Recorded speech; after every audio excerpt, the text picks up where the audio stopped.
18వ తేదీ ఆగస్టు నెల 2024 సంవత్సరము. ఈ ఉదయకాల ధ్యానము కొరకై పరిశుద్ధ గ్రంథములో నుండి కీర్తనల గ్రంథము 77వ సంకీర్తన 14వ వచనాన్ని చదువుకుందాము. ఆశ్చర్యక్రియలు జరిగించు దేవుడవు నీవే, జనములలో నీ శక్తిని నీవు ప్రత్యక్షపరచుకొని ఉన్నావు. దేవుడి పరిశుద్ధ వాక్యమును మన కొరకే దీవించునుగాక. ప్రభునందు ప్రియమైన వర్లారా, యేసుక్రీస్తు వారి శ్రేష్టమైన నామములో మీ అందరికీ కూడా శుభవందనములు తెలియచేస్తూ ఉన్నాను. ప్రభు మిమ్ములను మీ కుటుంబములను ఆశీర్వదించునుగాక. ఆమెన్. పరిశుద్ధ గ్రంథములో నుండి దేవుని యొక్క కార్యములను గురించి మనము జ్ఞాపకం చేసుకుంటున్నప్పుడు దేవుని యొక్క స్వభావము మనము అర్థం చేసుకునడానికి అవి సహాయం చేస్తూ ఉంటాయి. మనము ఆరాధిస్తున్న దేవుడు ఆశ్చర్యకరుడైన దేవుడు అనేటువంటి విషయాన్ని మనము గుర్తించగలుగుతూ ఉంటాము. యేసుక్రీస్తు ప్రభువారిని గురించి ప్రవచన గ్రంథమైనటువంటి యెషయా గ్రంథములో తెలియచేయబడిన మాట ఏమిటనగా, ఆయన ఆశ్చర్యకరుడు అనే పదమును ఉపయోగించుటను చూస్తూ ఉంటాము.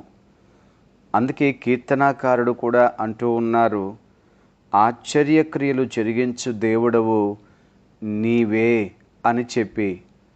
మరొక సంకీర్తనలో వ్రాయబడి ఉన్నది, ఆయన ఒక్కడే మహాశ్చర్య కార్యములు చేయువాడు అని చెప్పి. అవును ప్రియులారా, ఏ దేవుని యందైతే మనం విశ్వాసం ఉంచి ఉన్నామో, ఏ దేవునిని మనం ఆరాధిస్తున్నామో, ఆ దేవుడు ప్రభు అయిన యేసుక్రీస్తు వారు ఆశ్చర్యకరమైనటువంటి దేవుడు అనే విషయాన్ని మనం గుర్తించినప్పుడు దేవుని పట్ల మన విశ్వాసాన్ని ఇంకనూ స్థిరపరుచుకుంటాము అనేది గ్రహించగలుగుతాము. దేవుని ఆశ్చర్యము లేక ఆశ్చర్యకరముడైనటువంటి దేవుని ద్వారా మానవాళికి లభిస్తున్నటువంటి ఆశీర్వాదములు లేక మానవాళి కొరకు దేవుడు చేస్తున్న కార్యములు ఏమై ఉన్నవో క్లుప్తంగా మనం జ్ఞాపకం చేసుకున్నట్లయితే, ఆశ్చర్యకరుడైనటువంటి దేవుడు మానవ జీవితాలను అద్భుతంగా మార్చివేయగలడు అనే విషయాన్ని ప్రథమంగా మనం గ్రహిస్తాము. అవును ప్రియులారా, దేవుడు జీవితాలను మార్చగలరు. ఒక విధంగా చెప్పాలినంటే ప్రభు అయిన యేసుక్రీస్తు వారి ద్వారా మార్పు నొందని జీవితాలు ఒక్కటి ఉండవు అనే విషయాన్ని తెలుసుకుంటాము. అనగా యేసయ్య మార్చలేని జీవితము ఏదీ లేదు. ఆనాడు పౌలు గారు తిమోతికి వ్రాస్తూ మొదటి పత్రిక ప్రారంభపు అధ్యాయములో చెప్పారు, పూర్వము నేను దోషకుడను, హింసకుడను, హానికరుడను. అయితే తన పరిచర్యకు నియమించి నమ్మకమైన వానిగా ఎంచినందుకు నన్ను బలపరిచిన మన ప్రభు అయిన యేసుక్రీస్తునకు కృతజ్ఞుడనై ఉన్నాను. తెలియక అవిశ్వాసం వలన చేసితని కనుక కనికరించబడి ఉన్నాను అని చెప్పాడు. ప్రియులారా, ఆయన ఎంతో దేవునికి విరుద్ధంగా జీవించాడు. దేవుని బిడ్డలను హింసించాడు. సంఘమును పాడు చేయాలని, దేవుని మార్గమును చెరిపివేయాలని చాలా ప్రయత్నం చేశాడు. చాలా దూషించిన వానిగా, హింసించిన వానిగా, హాని చేసిన వానిగా, దేవునికి ఎదురు తన్నినటువంటి జీవితాన్ని జీవించిన వ్యక్తి సౌలు అనబడే యవనస్తుడు. కానీ అద్భుత రీతిగా ఆశ్చర్యకరంగా దమస్కు పట్టణ పొలిమేరలో ప్రభు అతన్ని సంధించినప్పుడు తన జీవితము మారిపోయింది. ఏ ఒక్కరూ ఊహించలేదు సౌలు పౌలుగా మారిపోతాడు అని. కానీ అది దేవునికి సాధ్యమే. వ్యతిరేకమైన జీవితాలను ప్రభు మార్చగలరు. దేవుని చిత్తానికి విరుద్ధంగా బ్రతుకుతున్నటువంటి వారిని కూడా తన చిత్తములోనికి తీసుకుని రాగలిగినటువంటి శక్తి దేవునికి ఉన్నది అనే సంగతిని మనం జ్ఞాపకం చేసుకుంటాము. ఎంతోమంది జీవితాలు ప్రియులారా యేసుక్రీస్తు ప్రభు వారి ద్వారా అవి నూతనపరచబడుతూ ఉన్నాయి. సమరయ స్త్రీ జీవితాన్ని గమనించినట్లయితే ఆమె ఎంత భయంకరమైనటువంటి పాపపు బ్రతుకులో ఆమె కొనసాగుతూ ఉంది. కానీ ఆమె ఎన్నడూ కూడా బయటపడినటువంటి వ్యక్తి కానే కాదు. కానీ యేసుక్రీస్తు ప్రభు ఆమెతో మాట్లాడిన ఆ కాసేపట్లోనే ఆమె తన పాపమంతటిని కూడా విడిచిపెట్టింది. ప్రభుని యందు విశ్వాసం ఉంచింది. తన జీవితాన్ని నూతనపరుచుకుంది. ఒక భక్తుడు వ్రాస్తూ చెప్పారు, ఆమె కుండను విడిచిపెట్టింది కానీ హృదయములో జీవజల ఓటను సంపాదించుకుంది అని చెప్పి. అవును ప్రియులారా, ఎంత ఘోర పాపినైనా యేసయ్య క్షమించి మార్చివేస్తారు అనే సత్యాన్ని మనము గ్రహించాలి. కొన్నిసార్లు మనకు కూడా అనిపిస్తుంది, నేను మారగలనా?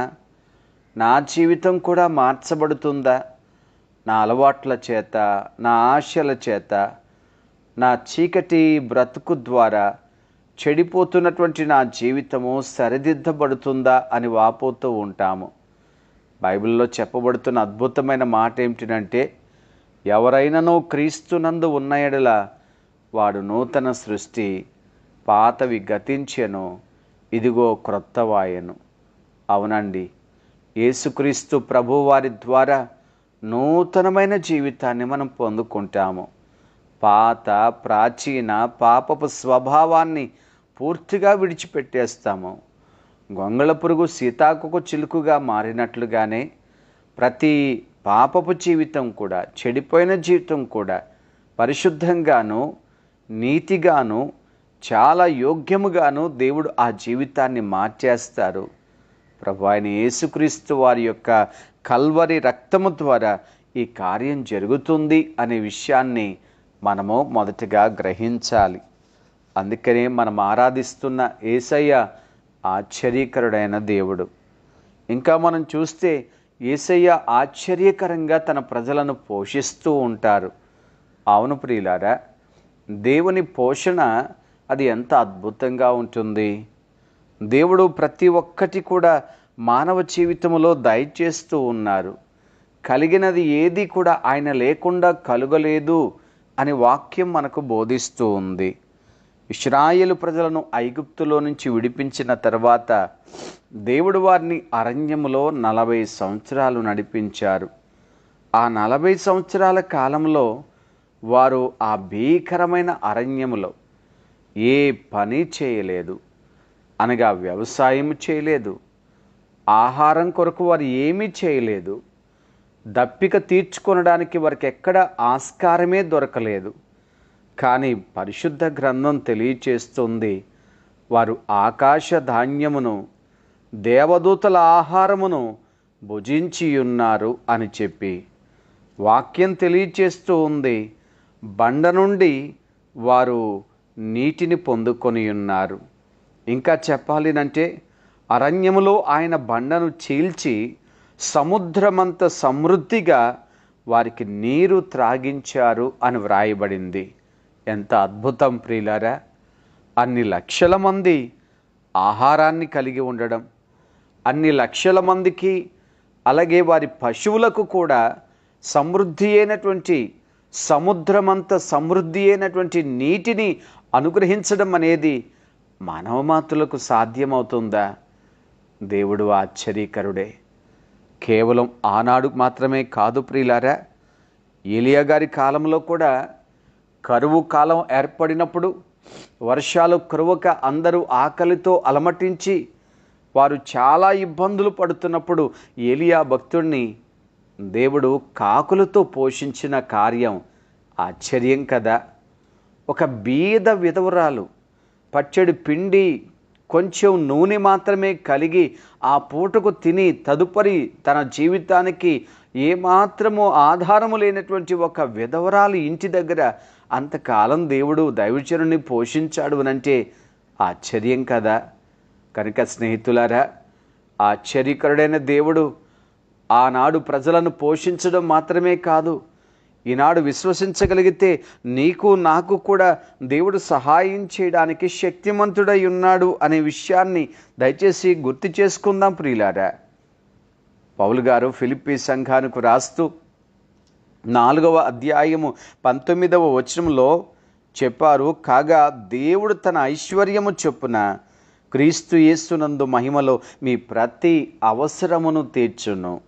ప్రతి అవసరమును తీర్చును. అవునండి, ఏ కొదువ మన జీవితంలో ఉన్నప్పటికీ కూడా, ఎలాంటి కొరతలతో మనం బాధించబడుతున్నప్పటికీ కూడా మనం ఆరాధిస్తున్న యేసయ్య ఆశ్చర్యకరుడైనటువంటి దేవుడు.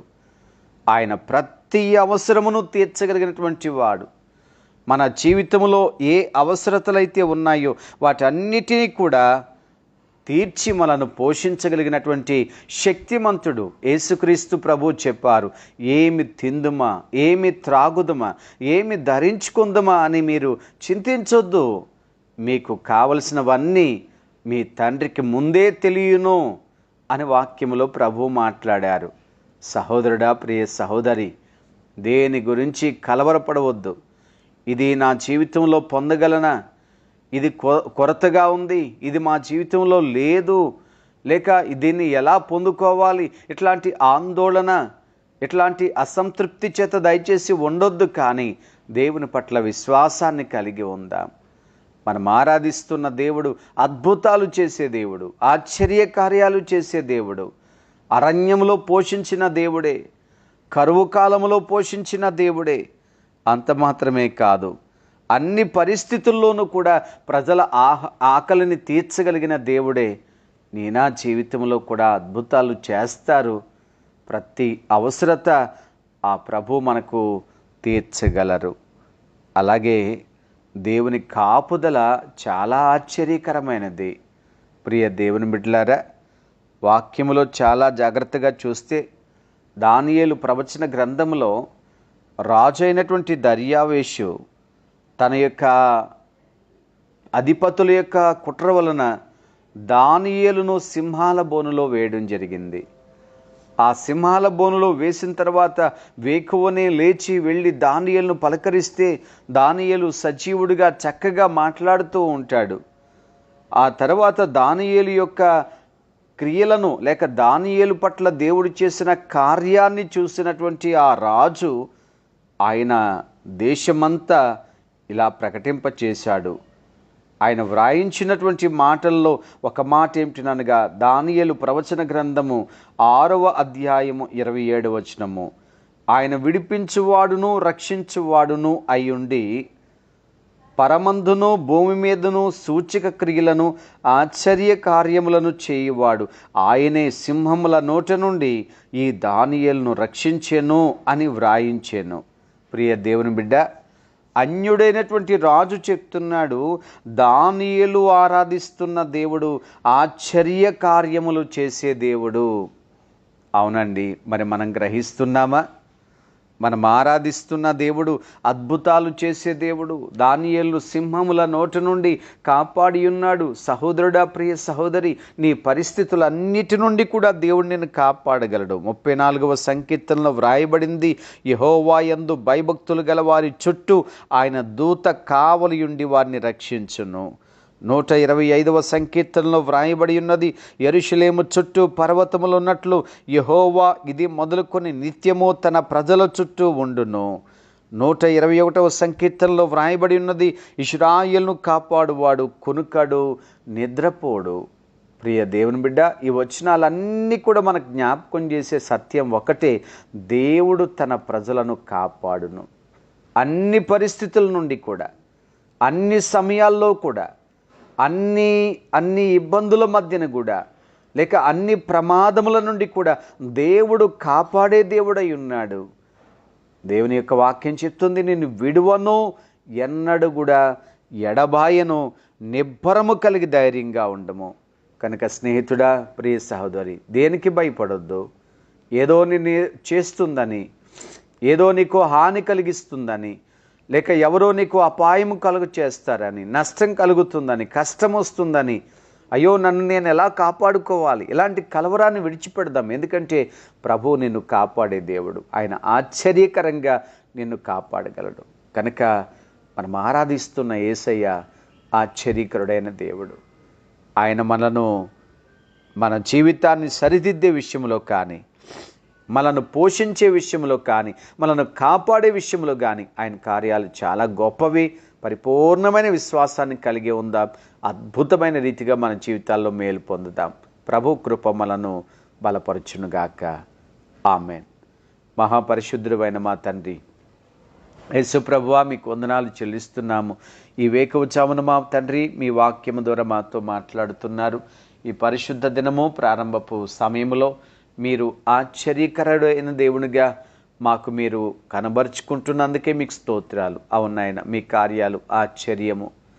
మీరు చేస్తున్నటువంటి మేలులను గమనిస్తున్నప్పుడు మాకు ఆశ్చర్యమే ప్రభువా. తండ్రి, మీరు చేస్తున్న అద్భుతాలన్నిటి ద్వారా మిమ్మల్ని స్తుతిస్తూ ఉన్నాము. మనుషులు ఆశ్చర్యకరంగా మార్చబడిపోతున్నారు ప్రభువా. ఎలాంటి వారైనా మీ ప్రేమకు బద్దులైపోతున్నారు, మీ వాక్యానికి అప్పగించుకుంటున్నారు. వారి జీవితాలు సరిచేయబడుతున్నాయి తండ్రి. మీరు పోషిస్తున్నారు ప్రభువా. మేము ఏమై ఉన్నామో కేవలం మీ కృప వలన మాత్రమే. మీరు మమ్మల్ని కాపాడుతున్నందుకు మీకు స్తోత్రాలు చెల్లిస్తున్నాను. వాక్యం విన్న మీ బిడ్డలందరినీ కూడా మీరు జ్ఞాపకం చేసుకోండి. వారి జీవితాల్లో ప్రతి విషయంలో కూడా మీ సహాయం ఉంటుందని జ్ఞాపకం చేసుకొని, అది కూడా ఆశ్చర్యకరంగా మీరు చేస్తారని బిడ్డలు జ్ఞాపకం చేసుకొని మిమ్మల్ని స్తుతించే కృపనివ్వండి. మీ సన్నిధికి వెళుతున్నప్పుడు, మిమ్మల్ని ఆరాధిస్తున్నప్పుడు వారి జీవితాల్లో మీ మేలు చూడడానికి సహాయపడండి. దైవజనులను, వారి కుటుంబాలను దీవించండి నాయన. పరిచర్యలో వారిని వాడుకుని మహిమ పొందండి. యేసుక్రీస్తు వారి పరిశుద్ధ నామం అడుగుచున్నాము తండ్రి. ఆమెన్. తండ్రి, కుమారుడు, పరిశుద్ధాత్మతో ఏకదేవుని సన్నిధి సదాకాలం మనకు తోడైండి, బలపరిచి దీవించునుగాక. ఆమెన్.